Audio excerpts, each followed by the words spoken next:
me lance ou j'y vais tout seul? Voilà. Et un tweet. Nous ne sommes pas des zombies. Bien, merci beaucoup à tous les organisateurs et organisatrices pour l'organisation justement et pour m'avoir invité. Donc je vais parler des zombies, mais tels qu'ils sont apparus dans la philosophie américaine au départ, dans les années 70 et plus précisément après travailler dans les années 90, 2000 et encore maintenant. Et j'essaierai de vous montrer assez rapidement d'abord quel est le vrai problème qui se pose quand on utilise le concept de zombie en philosophie, qui est en décalage par rapport à l'usage du terme dans le cinéma notamment. Et puis, une fois que je serai rentré suffisamment dans la question technique philosophique du zombie, j'essaierai de voir ce qu'on peut en faire. L'idée, c'est d'un peu inverser le schéma de la pop philosophie qui consiste à s'intéresser à des phénomènes culturels qui ne sont pas réputés dignes de l'attention, notamment des philosophes, mais d'autres, et de nourrir la philosophie d'objets qu'elle n'a pas l'habitude d'étudier. Et là, ce que je vais essayer plutôt de faire, c'est de partir de la philosophie qui se préoccupe d'un problème philosophique pour voir si ça peut être utilisable pour penser autre chose que des objets ou des questions, des problèmes, des arguments philosophiques classiques, c'est-à-dire prendre quelque chose qui est, on dirait, de la philosophie professionnelle et le sortir pour en faire quelque chose hors de son champ de départ, et non pas d'importer des objets de la culture extérieure à la tradition, on va dire, philosophique.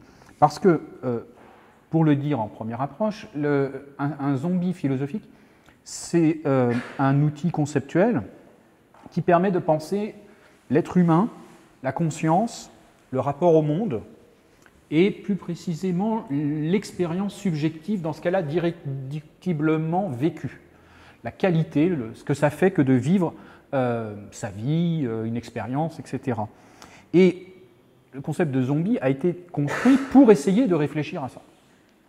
Alors, en partant de ce concept assez technique, même très technique par moments, qui mobilise des formes de logique mathématiques extrêmement élaborées, à partir de... Bon, ça, je ne vais pas vous asséner un cours de logique là-dessus, mais à partir de cette réflexion technique, il n'y a pas de lien direct avec autre chose que la question centrale de certains philosophes dans les années 90 et après. Donc il va falloir faire un travail d'analogie. Donc c'est à ça que je voudrais arriver, c'est-à-dire non pas appliquer directement la notion de zombie au monde ou à des expériences contemporaines, mais essayer de voir la force analogique du concept de zombie, c'est-à-dire un concept pratiqué de manière très technique, comment il peut servir d'analogie pour penser des choses qui n'ont pas été prévues à l'avance. Et notamment le point qui va le plus m'intéresser, c'est comment distinguer, on pourrait dire, une apparence de vie humaine ou une imitation de la vie humaine et la vraie vie humaine. Pour donner une première intuition, pensons à l'intelligence artificielle.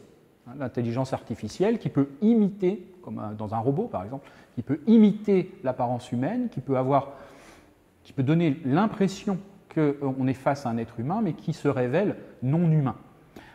Qui se révèle justement être une intelligence mais artificielle. Alors l'idée de zombie, ça va être de travailler cette différence entre l'apparence de vie humaine et la vraie vie humaine. C'est à ça qu'il faudrait essayer d'arriver. Alors je vais d'abord commencer par ce qu'on appelle des expériences de pensée, c'est-à-dire des petites histoires que se racontent les philosophes pour essayer de tester leurs jugements, leurs intuitions, leurs concepts sur des choses simplifiées, sur des histoires simplifiées, voir comment on les applique. Et je vais partir d'abord d'une expérience de pensée qui n'est pas liée aux zombies pour faire apparaître ensuite l'intérêt du concept de zombie. L'expérience de départ dont je voudrais parler, donc c'est une expérience de pensée, s'appelle la chambre chinoise. Elle a été développée par un philosophe américain qui s'appelle John Searle dans les années 70, elle a été souvent reprise, beaucoup discutée. Alors voilà la petite histoire. Imaginez une pièce parfaitement close pour la personne qui est dedans. C'est-à-dire que la personne qui est dedans ne sort pas de la pièce. Et cette personne a à sa disposition tout un ensemble de manuels assez étonnants parce qu'ils sont très très précis, très techniques, et la personne sait suivre toutes les règles qui sont dans le manuel. Ces règles lui indiquent que quand un message en chinois lui est donné, la personne produit une autre phrase en chinois. Alors, le point très important, c'est que la personne ne comprend pas le chinois. Elle voit les signes, elle reconnaît les signes, elle prend ses manuels et elle identifie les signes qu'elle doit écrire sans rien y comprendre. Mais les manuels, c'est-à-dire les règles qu'elle va appliquer, sont tellement bien faits que de l'extérieur, quelqu'un qui tendrait à la personne dans la chambre un message en chinois, la personne dans sa chambre qui n'a pas de contact avec le monde, fait sa traduction, enfin pas sa traduction, mais transfère, produit une nouvelle phrase grâce à ses manuels et grâce à la première phrase qu'on lui a donnée. Puis après, il fait sortir la phrase hors de la chambre chinoise et il la donne. Si les personnes qui sont à l'extérieur de la chambre sont chinois, ils ont l'impression d'avoir dialogué avec quelqu'un qui comprend le chinois. Donc c'était une expérience de pensée, vous voyez, pour réfléchir à l'intelligence artificielle. Appliquer des règles, des algorithmes extrêmement précis et donner l'impression de l'extérieur, c'est important, qu'il y a de l'intelligence, qu'il y a une activité cognitive qui est en train d'avoir lieu. Or, la seule activité qui a lieu, c'est simplement décrypter la forme des signes, appliquer des règles et tracer d'autres signes, mais des signes qui n'ont pas de sens, qui n'ont pas de prise sur la réalité. La personne à l'intérieur de la chambre ne sait pas ce qu'elle fait.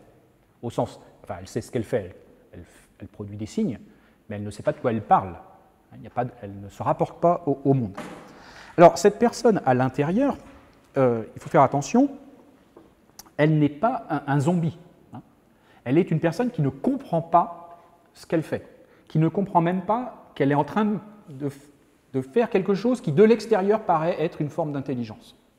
Mais c'est pas elle n'a pas d'intelligence, puisqu'elle applique mécaniquement les règles. Elle n'a pas l'intelligence du chinois. Alors, un zombie philosophique, ça n'est pas exactement ça, mais on va voir après comment on peut relier les deux. Un zombie philosophique, pour commencer à le comprendre, on peut s'appuyer sur, là aussi, une petite expérience de pensée. Imaginez que vous montez dans l'avion, quand il y aura la possibilité de reprendre l'avion, et vous parlez avec la pilote, qui vous dit qu'il va faire beau, que le vol va se passer sans aucun problème, qui apprécie beaucoup, je sais pas quoi, la couleur de votre blouson, et qui papote, et qui en même temps parle avec la tour de contrôle pour finir les derniers réglages. Et puis, vous êtes content d'avoir discuté avec la pilote de l'avion, et vous allez vous installer, et là, le steward vient vous voir et vous dit vous savez que vous venez de parler avec un zombie, au sens philosophique. Et vous ne comprenez pas très bien ce qu'il veut dire, et il vous dit cette personne, elle va interagir, vous avez interagi avec elle, elle va piloter l'avion, nous allons arriver, mais elle n'a aucune expérience subjective. Elle ne ressent pas, elle n'est pas contente, à proprement parler, de voir les nuages en étant au-dessus, elle n'est pas inquiète quand il y a un bruit bizarre dans le moteur numéro 3, elle n'a pas de soucis vécus pour votre famille que vous avez installée dans l'avion, etc. Par contre, de l'extérieur, elle paraît parfaitement fonctionner. Elle est une pilote qui interagit avec des humains, elle vous parle, et qui pilote des avions et qui fait atterrir. Et la question, c'est est-ce que vous restez dans l'avion ? Une fois que vous avez compris que la personne, on va dire d'un point de vue fonctionnel, enfin, pardon, c'est pas la personne, une fois que vous avez compris que la pilote est du point de vue fonctionnel tout à fait comparable, exactement même identique à un pilote ou une pilote normale, mais que ça ne lui fait rien de piloter, est-ce que vous restez dans l'avion ? La réponse, on va expliquer pourquoi, mais la réponse normalement, ce serait de dire bien sûr, puisque de toute façon c'est tout ce qu'on lui demande. On ne lui demande pas d'être ému quand elle passe au-dessus des nuages. On lui demande d'amener l'avion à bon port. Et ça va le faire. Mais évidemment, on est en petite gêne, parce que se dire que la personne ne ressent rien, c'est-à-dire qu'elle n'a pas d'émotion, d'expérience subjective, de vécu, de conscience, donc, puisqu'elle ne ressent rien, on a l'impression qu'il manque quelque chose. Mais c'est peut-être pas ça dont on a besoin, en fait, quand on monte dans un avion. Une sorte de pilote automatique, mais qui vous fait la conversation et qui vous donne l'impression de se soucier de vous, de se soucier d'arriver à bon port, alors qu'elle ne se soucie de rien. Alors, plus conceptuellement ou abstraitement, donc un zombie en philosophie, c'est un être imaginaire, fictif, peut-être pas imaginaire, on va voir, parce que ce n'est pas un pur produit de l'imagination, il y a bien une réflexion conceptuelle. Mais c'est un être fictif, on ne prétend pas qu'il y a des zombies, personne ne discute de l'existence réelle de zombies, ce n'est pas la question. Par contre, ce serait un être donc fictif, qui aurait 4 caractéristiques. D'abord, il faut qu'il ait une apparence humaine, sinon une simple intelligence artificielle avec un écran qui vous dialoguez, ça ne suffirait pas pour la réflexion. Donc, une apparence humaine, un fonctionnement et des actions parfaitement humaines, c'est-à-dire que vous ne pouvez pas détecter un petit bug, un décalage. La pilote zombie peut très bien, je ne sais pas, rire parce que vous lui avez raconté une blague. Mais par contre, elle ne ressent pas le côté drôle de la blague. Mais elle fonctionne parfaitement avec vous parce que vous avez raconté une blague, donc elle rigole. Alors, ça c'est la deuxième caractéristique, le zombie agit et fonctionne comme un humain. Troisième caractéristique, il est aussi physiquement comme un humain. Il y a plein de débats, vous pouvez enlever une caractéristique, en rajouter une autre pour faire varier votre réflexion, mais on va prendre tout le package, pas simplement l'apparence, pas simplement le fonctionnement, mais aussi physiquement, matériellement, c'est comme un humain. C'est-à-dire que si vous faites une dissection d'un zombie philosophique, ça n'existe pas, mais si vous faisiez une dissection, vous ne pourriez pas savoir que ça n'est pas un membre de l'espèce humaine. C'est impossible.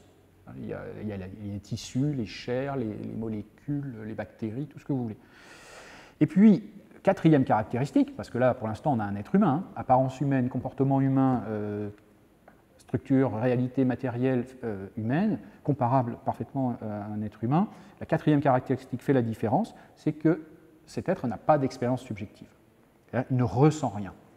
Comme on dit, ça ne lui fait rien de faire tout ce qu'il fait. Donc il rit à une blague sans ressentir l'aspect drôle et le plaisir de rire à une blague.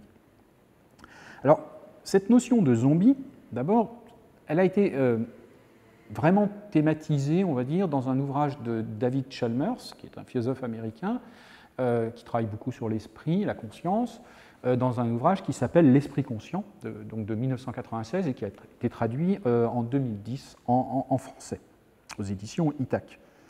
Alors, l'idée de Chalmers, d'abord, c'est de montrer que cette notion de zombie est cohérente, pour après voir les problèmes philosophiques que ça pose. La notion est cohérente, c'est important, justement par rapport à ce que je disais tout à l'heure, ce n'est pas simplement de l'imagination un peu relâchée, où on ne fait pas trop attention au côté incohérent. On pourrait dire, oui, dans une histoire, un être physiquement comme un être humain, mais sans conscience, vous pouvez développer votre histoire, c'est de l'imaginaire.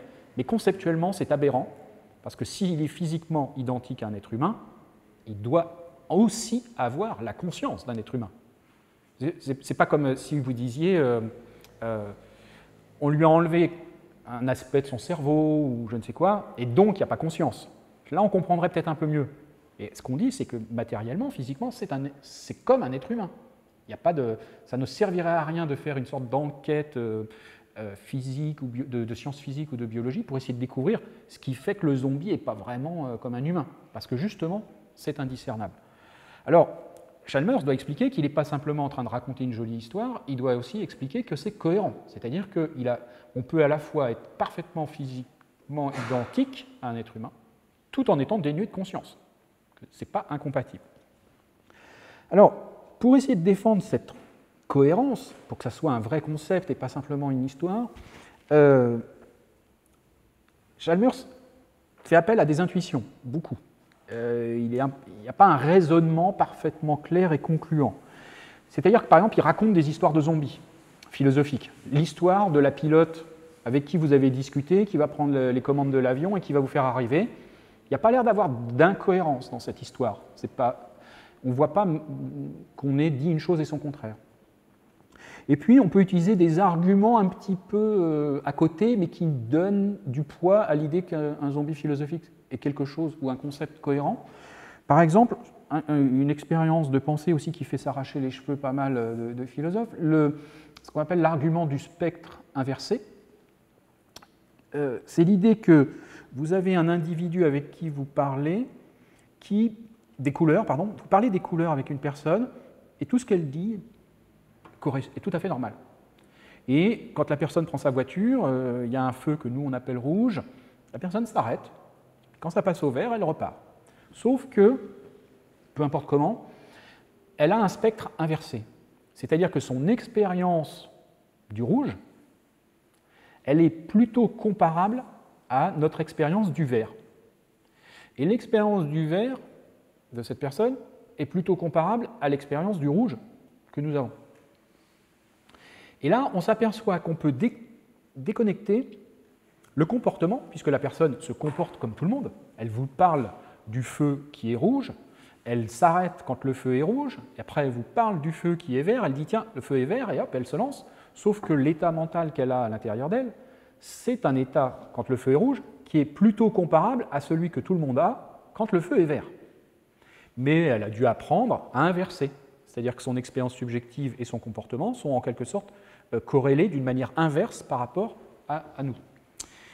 Et l'idée, alors ce n'est pas vraiment un zombie, cette personne qui a un spectre inversé, mais ça nous donne l'idée qu'on peut finalement avoir un fonctionnement d'un certain type et des états de conscience d'un autre type sans que la corrélation soit parfaitement stricte. C'est-à-dire, nous avons des états physiques de notre cerveau face à un feu rouge, et nous parlons du feu rouge, et nous avons l'expérience du rouge. Et bien là, cette personne, elle a l'expérience de ce qu'on appellerait plutôt vert. Et ça ne se voit pas, c'est possible. Et ça peut être tout à fait corrélé, cette expérience du vert alors que c'est rouge, c'est complètement corrélé à un fonctionnement tout à fait normal. Donc, ce n'est pas vraiment un argument, mais l'idée, c'est de faire sentir qu'un fonctionnement physique et une expérience conscience, ça peut être décorrélé. Et le zombie, c'est l'expérience physique normale, le comportement normal, l'apparence et la réalité matérielle habituelle, mais sans la conscience. Et donc Chalmers essaye de dire, ce concept est cohérent. Il n'a pas une preuve de cohérence comme on peut en faire, par exemple en mathématiques, en montrant la cohérence de telle ou telle affirmation, mais il essaye de montrer que ça n'est pas que de l'imagination débridée, mais qu'il y a quelque chose de très sérieux et de très cohérent. Alors évidemment, quand un philosophe publie quelque chose en disant « cette notion est cohérente », vous imaginez bien que tous les autres ils disent « non, on va trouver que c'est incohérent ». Et donc il y a eu beaucoup d'objections. C'est un des débats. Bon, je ne vais pas rentrer dans ce débat, mais ce que je veux dire, c'est qu'il ne s'agit pas d'affirmer dogmatiquement que la notion est cohérente, essayez de montrer qu'elle est cohérente. Alors comment formuler maintenant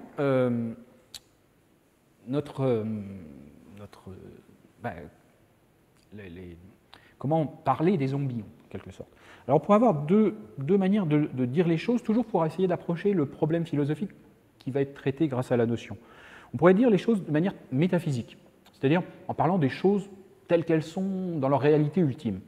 On pourrait dire qu'un monde physiquement comme le nôtre, physiquement, c'est-à-dire au sens de ce que la physique dit de la structure fondamentale et de la réalité fondamentale du monde. Donc un monde physiquement comme le nôtre, mais sans expérience subjective, est tout à fait possible. Il y aurait des gens dans une pièce, il y aurait un type qui est en train de parler avec un projecteur tourné vers lui, une caméra qui... Exactement, mais personne ne vit la chose. Ce monde est possible, physiquement identique, parfaitement identique, biologiquement, sociologiquement identique, enfin tout ça, mais sans expérience subjective. C'est ce qu'on appellerait un monde zombie. Alors, ce monde n'existe pas, hein. Il ne s'agit pas d'y penser comme un objet réel, mais il est possible. On peut le formuler, ou plus. Alors, la question c'est, mais qu'est-ce qui lui manque? Il lui manque l'expérience subjective. Mais ce n'est pas comme si on avait le monde et puis hop, on balançait des expériences subjectives. Il y a un truc. Pourquoi ce monde de zombies ne produit pas de conscience? Ce n'est pas parce qu'il n'y a pas le magicien qui est venu rajouter de la conscience. Ce n'est pas ça qui manque, ce n'est pas le magicien. C'est qu'il y a un truc qu'on n'a pas compris là. Bon, on va chercher. Et puis, on pourrait exprimer les choses, comme on dit, plutôt épistémiquement ou épistémologiquement, c'est-à-dire en termes de connaissance des choses, pas en termes de réalité ultime, mais de notre accès plutôt au monde. Alors on pourrait dire que la connaissance scientifique du monde telle qu'elle nous est donnée, que ce soit en physique, en biologie, etc., ne suffit pas si l'on veut expliquer le vécu, la conscience vécue, l'expérience subjective. On aura beau connaître parfaitement le monde physique, ce qu'on connaîtra, ce sera un monde zombie. Mais il faudra rajouter quelque chose, et c'est là où on se demande, mais où est-ce qu'on va le trouver? Dans quelle science? Dans quelle discipline? Il faudra rajouter quelque chose si on veut expliquer la conscience. Alors, le propos de Chalmers n'est pas du tout anti-scientifique. Il ne s'agit pas de dire, de manière un peu romantique, bon, les sciences ne permettent pas de connaître vraiment les choses, la preuve, la conscience, la vie subjective échappent au travail scientifique. C'est plutôt, dit Chalmers, qu'il y a des démarches scientifiques qui sont très performantes, mais qui laissent de côté un point très très important qu'il va appeler le problème difficile. Donc ce n'est pas une objection parce que les sciences seraient incapables de savoir quoi que ce soit sur la conscience, c'est qu'elles sont face à un problème difficile pour lequel elles ne sont peut-être pas encore bien équipées. Il y a peut-être, et Chalmers travaille beaucoup avec des psychologues, des cognitivistes, et ce n'est pas un philosophe dans sa tour d'ivoire qui dirait vous n'arriverez jamais à savoir ce que c'est que la conscience parce que moi je sais, mais vous, vos démarches vous en empêchent. C'est plutôt, nous avons un problème tous, conceptuel, expérimental, scientifique, philosophique, nous avons un problème. Quelle est la place de la conscience dans le monde matériel, physique? Comment on arrive à articuler les deux? Parce que le monde zombie, ou les zombies philosophiques, ça nous montre qu'on peut désarticuler les deux. Désarticuler les deux, et on ne sait pas en fait comment, dans la réalité, les deux sont articulés, parce qu'il y a les deux dans la réalité. J'espère que vous êtes en train de ressentir des choses, et moi, ça me fait quelque chose de sentir la table, de voir la lumière, de penser à ce que je dis, etc. Donc, de fait, il y a le monde physique et la conscience. On sait qu'on peut les déconnecter. On sait qu'il n'y a pas de lien direct, parce qu'on peut avoir le monde physique sans la conscience, c'est le zombie. Donc, ce qu'on doit chercher, c'est comment on articule les deux. Comment on fait pour expliquer que les deux sont là ensemble. Alors, Chalmers refuse deux options. Il refuse ce qu'on pourrait appeler un réductionnisme, c'est-à-dire la conscience, c'est simplement un état du cerveau, mais un état physique de plus du cerveau. Alors on a des mauvaises habitudes, on parle en parlant de notre expérience vécue, de notre subjectivité, comme si c'était quelque chose en plus, mais en fait, il faut travailler plus, et on va avoir une théorie physique qui décrira tout le corps, tout le fonctionnement du cerveau, dans l'idéal, tout le fonctionnement de l'être vivant, et il y aura un paragraphe qui s'appellera la conscience. Mais on n'aura pas besoin de changer de méthode, on n'aura pas besoin d'avoir fait trop de bouleversements conceptuels, c'est simplement qu'il faut qu'on travaille plus. Donc ça, Chalmers n'y croit pas. Il pense que c'est pas, on ne peut pas se contenter d'ajouter un paragraphe qui serait la subjectivité au traité de physique ou de biologie qui existe actuellement. Et puis il ne prend pas l'autre option, plus traditionnelle, l'option de la dualité de l'âme et du corps. On pourrait dire, bien sûr que mon corps ne vous permet pas, une fois qu'il est connu, de savoir quoi que ce soit de précis sur l'expérience vécue, parce que ce qui est vécu, c'est l'âme, et ça, ce n'est pas un objet d'étude scientifique. Et puis, les sciences, elles, se contentent d'aborder les corps matériels. Donc il y a déconnexion parce que l'âme et le corps sont à la fois séparés, parfois unis. Quand on meurt, l'âme s'en va. Quand on est, l'âme vient. Bon. Alors Chalmers ne prend pas ça. Donc il ne veut ni réduire la conscience à un simple état physique, ni séparer une substance spirituelle des réalités matérielles. Donc forcément, quand on est dans ce type d'alternative, le problème est assez complexe. Alors, c'est ce qu'il appelle le problème difficile. Je ne vais pas rentrer dans les détails, mais parce que là, ça devient véritablement très très technique, et c'est pas mon but n'est pas de rentrer là-dedans, c'est d'essayer de proposer des débuts de pistes pour articuler ce que conceptuellement on arrive à séparer, alors qu'on sait que dans le monde réel, ils sont liés. Puis, forcément, il y a un lien entre mon cerveau et mon expérience subjective. Il suffit de prendre des drogues ou d'envoyer des impulsions électriques dans son cerveau, on sait que ça modifie la conscience. Donc il y a un lien. De fait, on se doute qu'il y a un lien. Or, c'est peut-être des réalités qui ne sont pas exactement du même ordre. Alors, le problème difficile, si on le résume, donc, ce serait la possibilité des zombies. Ce n'est pas l'existence de zombies, personne ne prétend qu'il y a des zombies au sens philosophique, mais c'est que ça soit possible. Ça nous pose donc la question de l'articulation du physique et du vécu.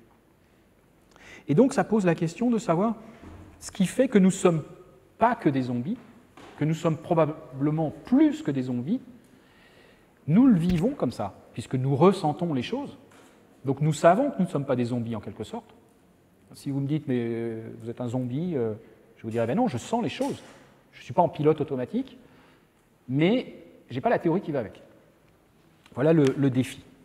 Alors maintenant, sur cette idée de comprendre l'être humain en articulant la conscience et le physique, sur cette idée avec un enjeu, vous voyez, scientifique, conceptuel, philosophique, métaphysique même assez important, qu'est-ce que je peux faire en important cette notion très technique pour en faire quelque chose? Qu'est-ce que je peux faire avec, hors du problème technique? Alors pour vous expliquer ça, je vais faire un petit détour par la question en général qu'on associe à la philosophie, mais il ne faut pas la réduire à ça, la question du sens de la vie. Tout simplement, il y a une sorte de, peut-être pas de consensus, mais d'idée que si on veut réfléchir au sens de la vie, il y a deux choses à articuler.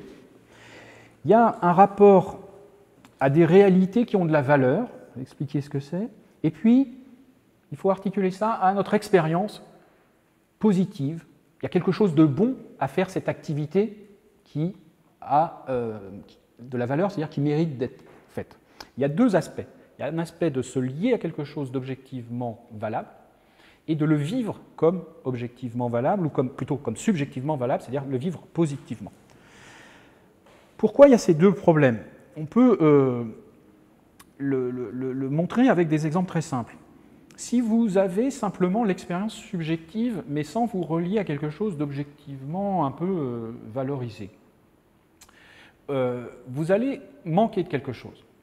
L'exemple assez simple qu'on trouve dans la littérature philosophique, c'est un type qui serait très heureux, très épanoui, qui n'a pas l'air d'avoir de problème, qui se sent bien, mais dont l'activité consiste à compter l'herbe, les brins d'herbe dans son jardin tous les jours. Tous les jours, il compte les brins d'herbe. C'est sa vie, il est bien comme ça. On peut se dire que cette personne se sent bien. De là à dire que sa vie a un sens, il y a beaucoup de gens qui hésiteraient quand même à se dire ce qu'il fait n'a pas trop de sens. C'est une sorte de Sisyphe un peu fou qui compte des brins d'herbe tous les jours. Bon, il n'est peut-être pas aliéné radicalement, mais il y a quand même, on a l'impression qu'il manque quelque chose. À l'inverse, ce n'est pas parce qu'on fait quelque chose qui a de la valeur qu'on donne du sens à sa vie, parce qu'il va manquer la dimension subjective, le vécu.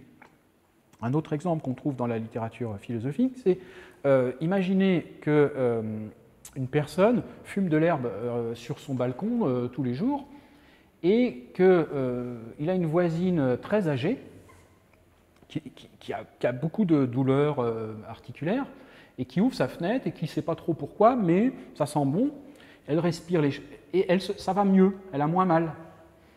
On pourrait dire que le fumeur d'herbe fait quelque chose qui a de bonnes conséquences. Finalement, c'est pas mal, parce que la grand-mère, elle supporte mieux ses douleurs.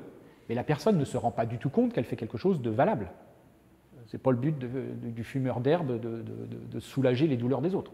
Donc, la personne peut très bien objectivement faire quelque chose qui est valable, aider une grand-mère à moins souffrir. Je veux dire, vous voyez, je prends des exemples, j'espère, peu contestables. Vous voyez, on pourrait dire, mais ça donne du sens à la vie d'aider les grand-mères qui souffrent. Oui, mais la personne ne s'en rend pas compte. Donc, l'intuition simple, c'est de dire il faut les deux. Il faut associer l'activité valable et l'expérience. Alors, la question que je voudrais poser en lien avec ce que j'ai dit avant sur les zombies, c'est finalement, est-ce qu'on serait pas comme des zombies dans une chambre chinoise? Ça veut dire quoi? Ça veut dire, est-ce qu'il n'y aurait pas un problème si on tend à ne plus avoir trop de vécu ou d'expériences subjectives, ça s'atténue, tout en étant dans une chambre chinoise, c'est-à-dire en faisant des choses, en fonctionnant, on n'est pas mort, en fonctionnant même socialement, correctement, mais ça n'a pas de sens pour nous. On n'a pas d'emprise. Ce qui fait que notre vie n'a pas trop de sens puisque notre vécu est très pauvre et notre relation au monde est appauvrie. Alors, je voudrais filer cette métaphore d'une sorte de société de zombies dans des chambres chinoises. Et filer la métaphore, mais en mesurant les limites au fur et à mesure dans le temps qui me reste. Alors, d'abord, on pourrait dire, mais bon, c'est un peu tiré par les cheveux et c'est surtout très exagéré. On pourrait dire que ce n'est pas vrai, on vit dans des sociétés où il y a beaucoup de passion, beaucoup d'émotions, du pire au meilleur, il peut y avoir des passions extrêmement violentes, racistes, discriminatoires, etc. Bon, mais c'est des passions, c'est des émotions, il y a du vécu là-dedans, il y a une subjectivité très forte. Et ça peut être des choses beaucoup plus honorables et beaucoup plus positives. Et on ne peut pas dire qu'on vit dans une société, on pourrait dire au sens aseptisé, c'est-à-dire il y a encore d'énormes passions, que ce soit politiques, sociales, religieuses. Et puis, deuxièmement, c'est exagéré parce qu'on ne peut pas dire non plus qu'on vit dans une société où les gens ne font pas des choses qui ont de la valeur. Il y a encore plein d'activités où les gens font des choses qui ont un sens. Ils ne sont pas dans une chambre chinoise à fonctionner correctement, mais complètement déconnectés de toute réalité et de toute réalité valable. Donc on pourrait se dire que finalement, c'est gentil les zombies dans des chambres chinoises, mais c'est peut-être pas très utile de sortir ça du contexte de la philosophie de l'esprit et de la réflexion sur le rapport entre le mental et le physique. Alors, on peut quand même essayer de donner un peu plus de contenu et de valeur à mon association du zombie et de la chambre chinoise. D'abord, un phénomène assez intéressant, très triste mais intéressant à noter, ce qu'on appelle l'invisibilisation. Alors l'invisibilisation, c'est-à-dire qu'il y a des expériences subjectives qui n'ont pas le droit de citer, qui n'ont pas le droit d'être dans l'espace public, notamment quand il s'agit de souffrances de personnes qui sont méprisées socialement. Cette souffrance n'a pas le droit d'exister. Elle est souvent même ignorée, inconnue. Ce n'est pas juste par mépris, c'est simplement que ça n'apparaît pas. Alors, cette invisibilisation de la souffrance, ça veut dire qu'on n'est pas vraiment dans un cas zombie, parce qu'un zombie, il n'a même pas l'expérience de la souffrance. Mais le fait d'invisibiliser des souffrances produit un effet qui fait tendre la personne vers une sorte de zombification. Pourquoi ? Parce qu'on sait bien que ce qu'on vit, on a besoin qu'il soit validé par d'autres pour qu'on y accorde de la valeur, pour qu'on le développe.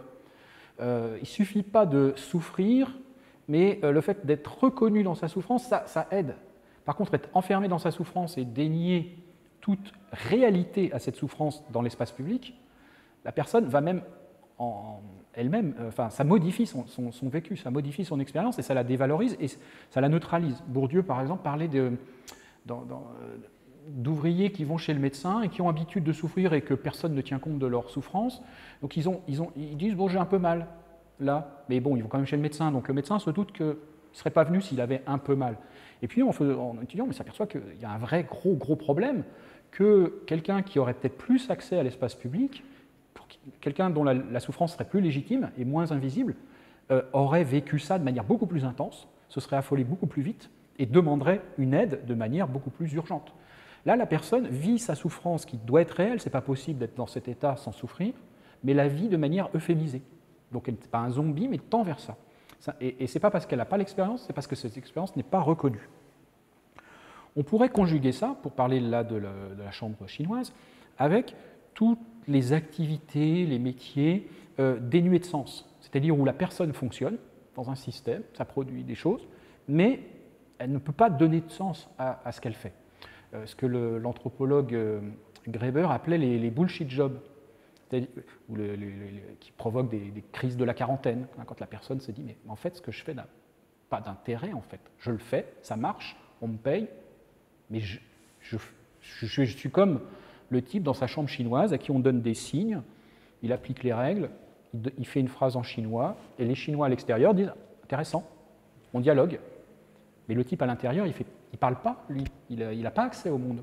Sa manière de se comporter, de penser, ne lui donne pas d'accès au monde. Il applique des règles, il fonctionne correctement. Donc, l'hypothèse, ce serait de se dire, finalement, il y a peut-être une tendance à la zombification et, si on veut vraiment pousser, à la zombification dans des chambres chinoises. C'est une sorte d'horizon qui nous fait peur. Voilà, on n'est pas des zombies, on n'est pas dans des chambres chinoises, mais on a peur de s'en approcher. Et si on s'approche de ça, il y a peu de chances qu'on arrive à donner un peu de sens à notre vie. Parce que notre expérience s'est appauvrie, elle n'est pas, notamment il y a des formes de souffrance qui ne sont pas reconnues. Donc l'expérience subjective est appauvrie et on n'a plus accès à des activités valables. Donc puisque le sens d'une vie, c'est la conjugaison d'une expérience positive avec une activité valable, enfin, en tout cas, il faudrait avoir accès à ces deux conditions, on est mal barré si on est en phase de zombification. Après, pour finir, ce que je viens de dire pourrait passer pour un vieux ronchon qui dit, vous voyez, la société, il n'y a plus rien de valable, les gens se comportent comme des robots, les émotions sont pauvres, la vie est triste, etc. Ce qui est aussi intéressant, il y a plein de travaux, mais pas seulement, même pas vraiment en philosophie, mais on trouve ça chez les anthropologues, les sociologues, les historiens. Il y a plein de travaux très intéressants qui justement montrent que des humains ne sont pas des zombies dans des chambres chinoises, même quand ils sont dans des situations dures. C'est souvent intéressant de regarder comment des émotions positives sont cultivées même dans des situations d'adversité. Non pas se marrer alors qu'on est en train de se faire torturer, mais cette capacité à produire une expérience vécue assez riche dans un contexte hostile. Ou cette capacité à faire des choses qui ont de la valeur, des activités qui ont de la valeur, dans un contexte extrêmement difficile. C'est-à-dire une sorte de résistance à la pente glissante vers la zombification et l'enfermement dans des chambres chinoises. Donc, il ne s'agit pas d'utiliser les zombies philosophiques ou les chambres chinoises comme des clés d'interprétation très générales d'une société en déliquescence, etc., et c'est la chienlit, comme disait le général, mais plutôt de voir qu'il peut y avoir une tendance, mais ce qui est intéressant, c'est de voir aussi que les humains ne sont pas des zombies, justement. Voilà. Merci.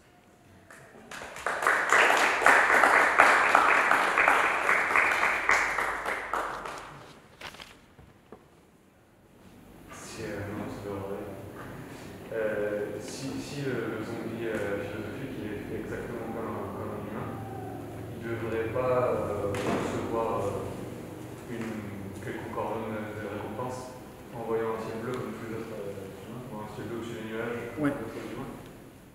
Alors, l'idée il est physiquement identique à un humain, mais il n'est pas comme un humain. Pourquoi? Alors, l'idée de Chalmers, c'est de dire qu'un zombie ne peut pas exister dans notre monde tel qu'il est, à cause des lois de la nature, probablement. C'est-à-dire que les lois de la nature telles qu'on les connaît font que quand notre corps se développe ou quand le cerveau fonctionne, il produit d'une manière ou d'une autre, mais c'est là où c'est difficile à expliquer, il produit une expérience vécue. Donc le zombie n'est même pas fabricable dans notre monde. C'est-à-dire que si vous faites un corps humain qui physiquement est indiscernable d'un être humain, il aura de la conscience, étant donné le fonctionnement de notre monde.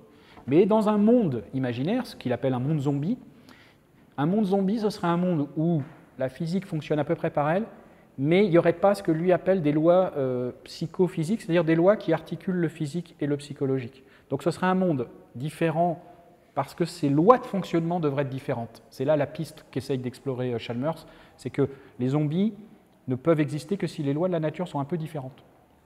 Donc, comme nous, on ne peut pas modifier les lois de la nature, donc les lois de la nature étant ce qu'elles sont, nous avons de la conscience. Et si elles ont été modifiées, c'est une fiction, hein, et si elles étaient modifiées, alors on pourrait imaginer que le monde physique fonctionne pareil, et qu'il manque une sorte de loi qui fait le pont et qui produirait de la conscience. Ce serait ça l'idée. Oui.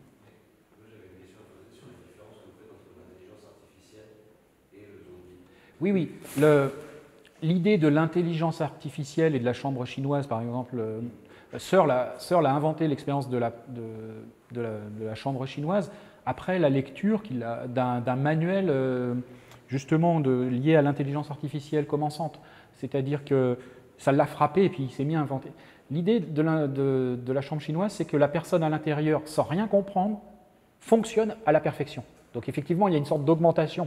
Parce qu'un humain, même un Chinois de haut vol, des fois, il fait des phrases qui ne correspondent peut-être pas exactement, ou il y a une petite faute de grammaire, ou ça arrive. Bon, là, on est bien dans l'intelligence artificielle, dans une augmentation, mais dans une augmentation du fonctionnement efficace. Alors que le zombie, c'est on perd, pour faire une métaphore, le sel de la vie, c'est-à-dire qu'on ne ressent plus rien. Ou on tend à... Alors, il y a des débats, est-ce qu'on pourrait se zombifier progressivement? Peut-être que ça, on peut l'imaginer, c'est-à-dire quelqu'un qui aurait une vie subjective et consciente de plus en plus appauvrie, c'est-à-dire qui réagirait de moins en moins au stimulus, non pas s'il y a de la lumière par exemple, enfin plutôt, il met sa main sur la plaque électrique, bon, il enlève la main, il fonctionne, mais il ressent de moins en moins la douleur. Ça lui fait plus trop. Et son corps est fait que la chaleur est détectée par la main, enfin par le cerveau, etc. Le geste, on enlève la main, mais la perte, la diminution, c'est que la personne, ça lui fait pas mal, ou peu mal. Et on pourrait imaginer de baisser, puis là, quand on arrive au degré zéro, on est un zombie. Donc effectivement, il y a un mouvement inverse. L'intelligence artificielle augmente le fonctionnement parce que c'est des règles beaucoup mieux appliquées, plus rapidement, plus efficacement, et le zombie, lui, perd le vécu. Pour moi, il y a un moment où on peut rester sur un truc qui est un peu politique, quand on dit que ça passe. En gros, moi, dans la dernière partie, ce que j'ai compris, c'est que c'est l'autre qui rend zombie quelqu'un. Donc, du coup, ça veut dire qu'on est dans une société où, possiblement, le mépris qu'on a envers des gens plus pauvres les zombifie malgré eux. Voilà, oui, c'était... Donc, on est sur quelque chose d'assez politique, au final. Bien sûr, oui, c'était mon idée. L'idée, effectivement, mais alors, elle peut être à la fois vue, on pourrait dire, d'un point de vue éthique, c'est-à-dire quelle est ma relation à l'autre, au fait que, par exemple, je suis insensible à son vécu. Parce que l'autre fonctionne, j'interagis, ça marche. Si je suis le plus fort, en plus, ça marche d'autant mieux parce que j'arrive à imposer. Mais si la personne, son vécu, je ne le reconnais pas, on sait que ce vécu, il lui manque quelque chose. Il n'est pas valorisé, il n'est pas cultivé, donc il se baisse. Et effectivement, ça peut être donc une question qu'on s'adresse à soi-même, mais ça peut être une question collective, donc elle devient immédiatement politique. Il y a effectivement, on l'a vu avec le Covid, quand l'année dernière on disait nous sommes en confinement. Mais non, qui c'est le nous là, qui est en confinement? Enfin, moi j'étais peut-être confiné parce que j'étais prof, mais au supermarché ils n'étaient pas confinés. Les types qui conduisaient le bus, ils n'étaient pas confinés. Donc qui c'est le nous qui était confiné? Hein, la France est confinée, il semblerait que non en fait. Mais en fait, ces gens-là ne méritent même pas d'être intégrés dans le nous ou dans la France. Ils ont qu'à fonctionner, et s'ils ne sont pas contents, ce n'est pas très intéressant. Bon, ça pose un problème, effectivement, collectif. Voilà, je viens revenir vers vous sur l'idée de graduation du zombie, hein, mais bon, vous en avez parlé. La deuxième chose, c'est, si ça ne remet pas en question sous la conférence, je suis sûr que je n'ai pas compris, ou je pense que je n'ai pas compris le vert et le rouge comme ça. Ah, le spectre inversé. L'idée, c'est que on peut concevoir une situation où un individu aurait un spectre inversé, ça veut dire qu'il a une expérience subjective des couleurs qui, grosso modo, est l'inverse de ce qu'on a habituellement. Il est atteint d'une maladie. Alors l'idée, c'est qu'il fonctionne. C'est-à-dire que quand le feu est rouge, ça produit un effet sur son cerveau, etc. Il s'arrête. Il arrête sa voiture. Mais par contre, il a une expérience subjective en regardant le feu qui n'est pas du tout comparable à ce que d'autres personnes, la majorité on va dire, perçoivent quand ils voient du rouge. C'est plutôt comparable à percevoir du vert. L'idée était d'essayer intuitivement, peut-être pas marcher correctement, mais d'essayer d'intuitivement de se dire, il ne faut peut-être pas corréler trop vite un fonctionnement physique avec une expérience. C'est-à-dire, on ne pense pas qu'il y a des cas, de toute façon on ne pourrait pas le savoir, hein, c'est impossible. Il faudrait on peut pas, il n'y a peut-être pas de cas réel de personnes avec un spectre inversé. C'est-à-dire des gens qui auraient une expérience des couleurs qui serait inversée par rapport à ce que la plupart ont. Ça n'existe peut-être pas. mais c'est peut-être concevable. Et c'est toujours cette idée de concevabilité qui est un indice qu'on n'est pas simplement en train de se raconter une histoire qui peut être intéressante, mais qu'on est bien en train de travailler un concept qui a une rigueur et qui doit pouvoir nous apprendre des choses. Et si on apprend, par exemple, qu'un zombie, c'est conceptuellement pensable, ou qu'un spectre inversé, c'est conceptuellement pensable, que ça tient la route, que ça résiste, il n'y a pas de contradiction majeure, même pas du tout, ça montrerait que la relation du monde physique avec le monde mental est beaucoup moins simple qu'on peut l'imaginer. C'est-à-dire que les deux existent, hein, nous ressentons des choses et nous fonctionnons physiquement, et le lien entre les deux est plus complexe. Ce n'est pas automatique. On peut avoir une configuration physique et une expérience un peu décalée. Et c'est ça qui stimule en fait la réflexion de ces philosophes.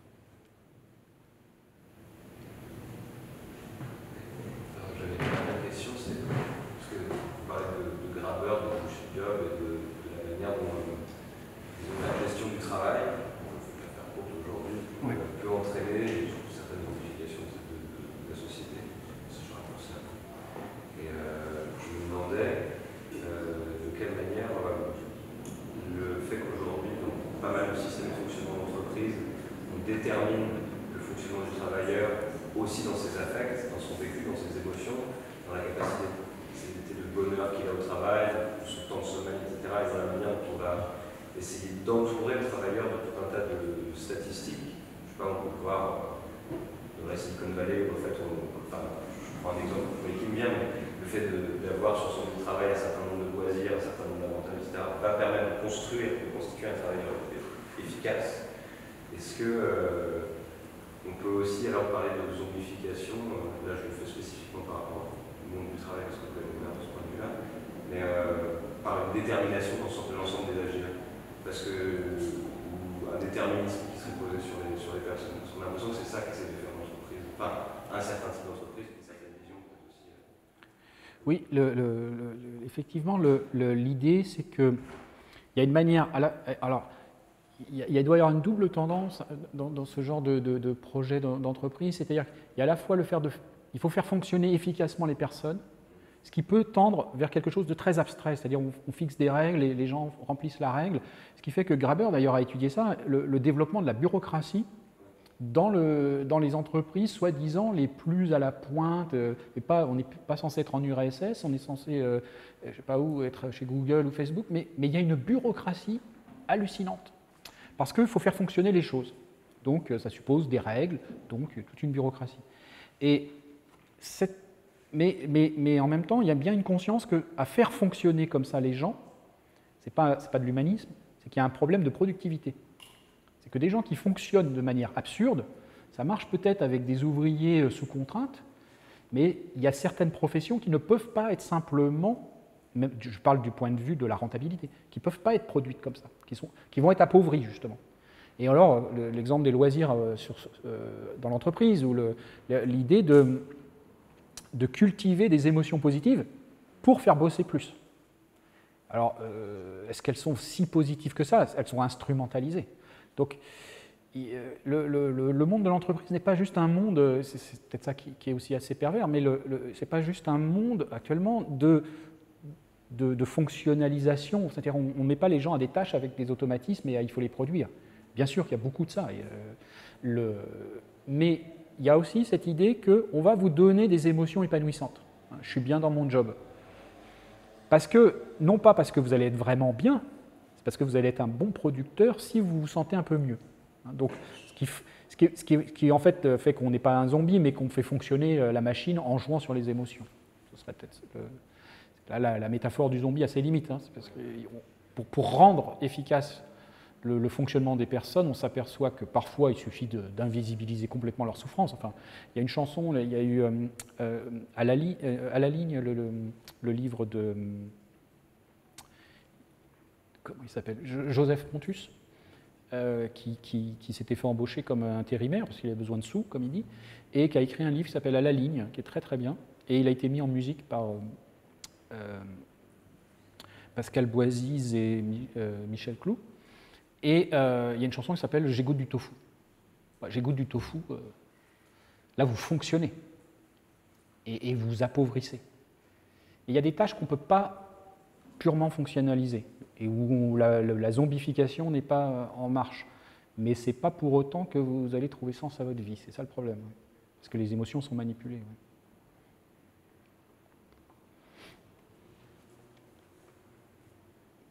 C'est bon. Une question? Bon. Merci. Encore merci beaucoup. Merci. Merci beaucoup.